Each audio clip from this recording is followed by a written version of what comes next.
Samantala, matapos na may ulat na patay na ang founder ng Bangsamoro Islamic Freedom Fighter o na si Ustads Amaril Umbracato, may dalawang lider umano ang posibleng pumalit dito. Ayon kay Lieutenant Colonel Harold Cabuno, ito ay sina Commander Kagi Karyalan at si Ismael Abubakar o alias Commander Bungos.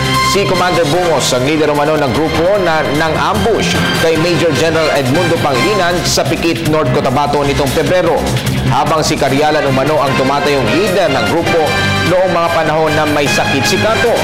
Paliwanag ni Cabuno, kahit noon pa man ay ang mga ito na ang lumalabas na pangalan na papalit kay Kato.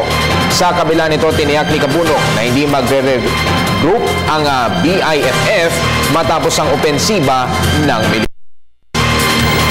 Si Commander Bungos ang upo bilang commander, ngunit mukhang hindi naman papayag yung direktang kaanak ni Ustads Kato, si Kagi Karyalan.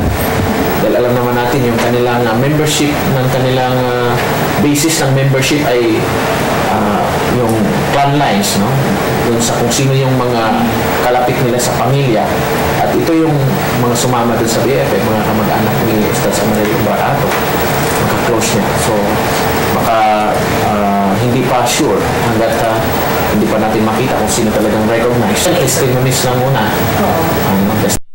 At kung galawin yung kanyang kinalibingan ay medyo kailangan natin yung permiso mula doon sa kinawang bulan.